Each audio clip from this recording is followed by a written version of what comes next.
Bonjour à toutes et à tous et bienvenue dans cette vidéo consacrée à la stratégie Atlas. J'ai le plaisir d'aujourd'hui d'accueillir Adrien de Suzanne, gérant de la stratégie Atlas.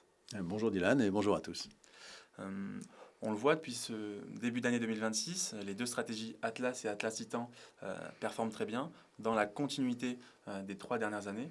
Quels ont été les principaux contributeurs à la performance depuis le 1er janvier?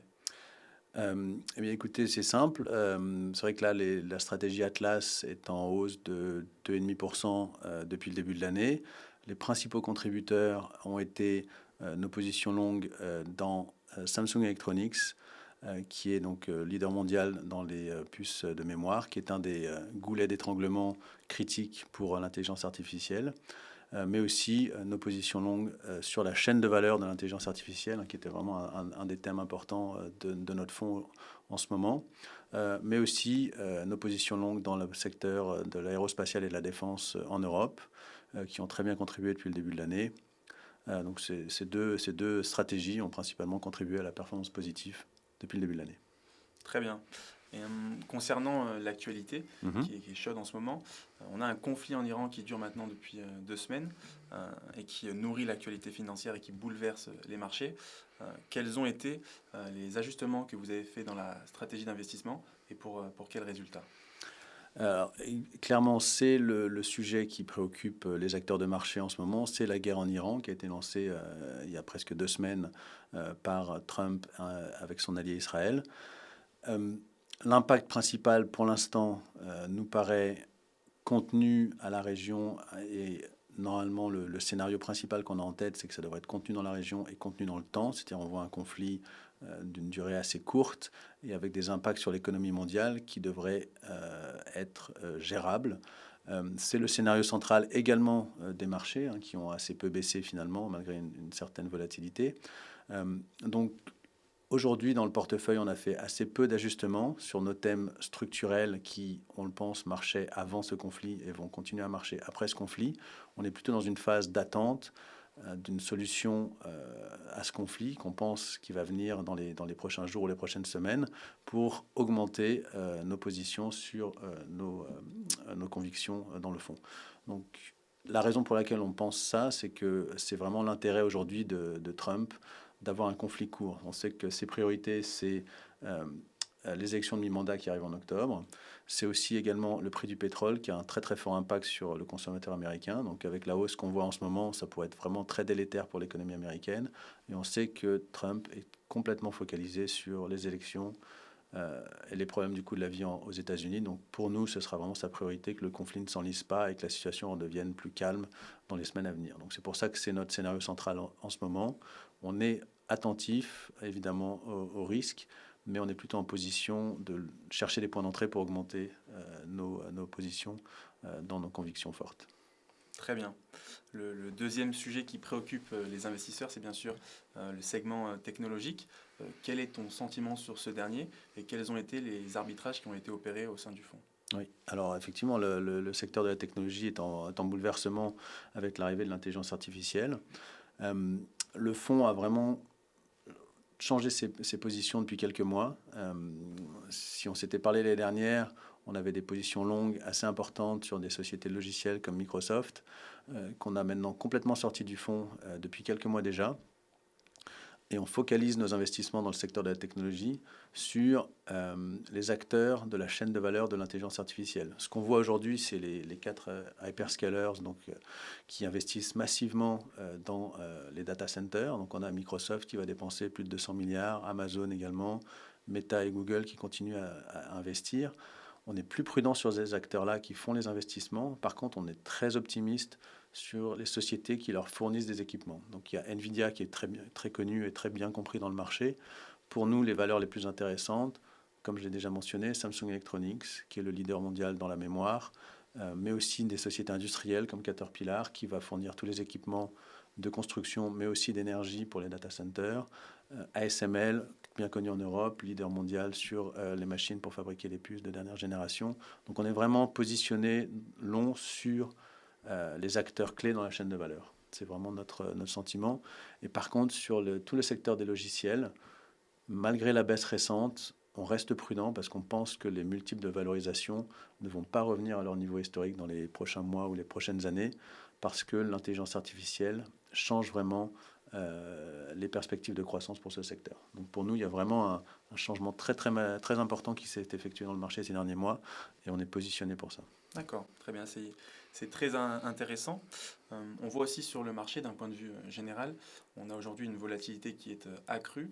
On voit également beaucoup de dispersion de performance entre les différentes zones géographiques, différents secteurs, mais aussi différents acteurs au sein d'un même secteur. Donc quels sont les atouts justement de la stratégie Atlas pour profiter de cet environnement de marché qui est assez fragmenté? Merci. C'est vrai que c'est une des forces de la stratégie Atlas, c'est qu'on est un fonds long-short en action globale, mais on a une stratégie qui est vraiment très pragmatique, très réactive. Donc on peut vraiment adapter le portefeuille en fonction des changements de situation.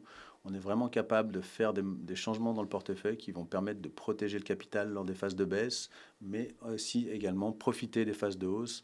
Donc on est vraiment très pragmatique, très agile.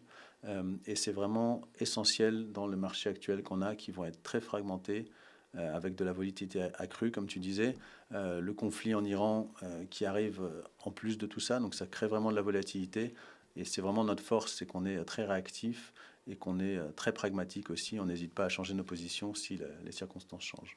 Et concernant le positionnement du fonds actuel, quelles sont vos convictions concernant les zones géographiques, les secteurs, pour justement profiter de cet environnement de marché? Donc aujourd'hui, le fonds est principalement positionné sur les thèmes qui sont pour nous des thèmes structurels. La situation en Iran ne change pas l'évolution de ces thèmes.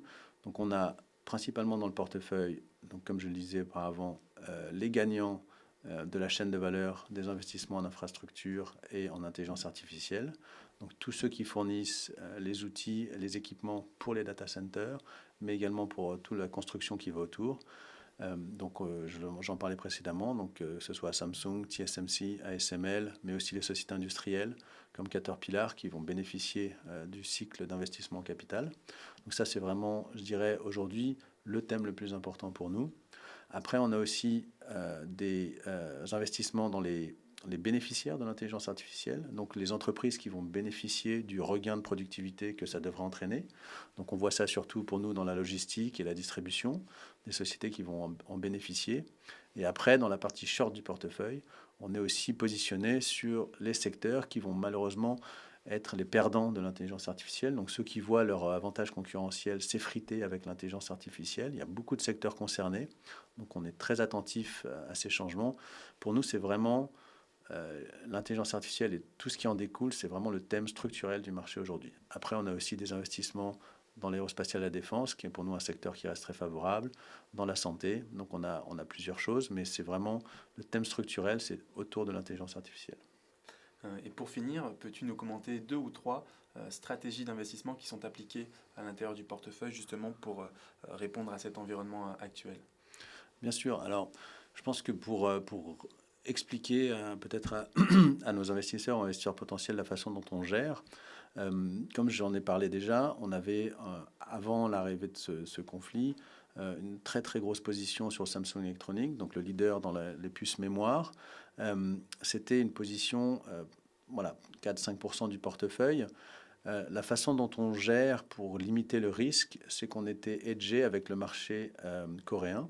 Donc on a vraiment, au lancement du conflit, on a augmenté notre couverture sur le marché coréen pour limiter l'impact de la baisse sur notre position. Et quand le marché a baissé, on a réduit cette couverture pour pouvoir bénéficier de la phase de hausse. Donc il y a vraiment une gestion active du risque pour pas perdre en capital dans les phases de baisse de marché ou les phases de volatilité accrue. Donc, je pense que c'est vraiment ce qu'on apporte par rapport à un fonds traditionnel, c'est qu'on a une gestion active du risque pour éviter les pertes en capital dans les phases de baisse du marché ou de forte volatilité comme on a vu ces derniers jours. Très bien.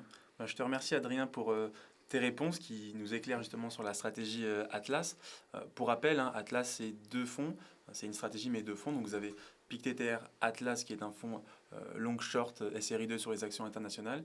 Et puis vous avez également Atlas Titan, qui est la même stratégie qu'Atlas, mais avec un levier de 2 pour aller chercher 2 fois plus de volatilité pour une espérance de gain plus importante. Si jamais vous avez davantage de questions, n'hésitez pas à vous tourner donc vers les équipes dédiées aux indépendants du patrimoine, que ce soit moi, que ce soit Jean et également Yann, qui se feront un plaisir de répondre à vos questions. Et puis vous retrouverez cette vidéo à la fois sur LinkedIn, mais également sur notre page internet dédiée aux indépendants du patrimoine.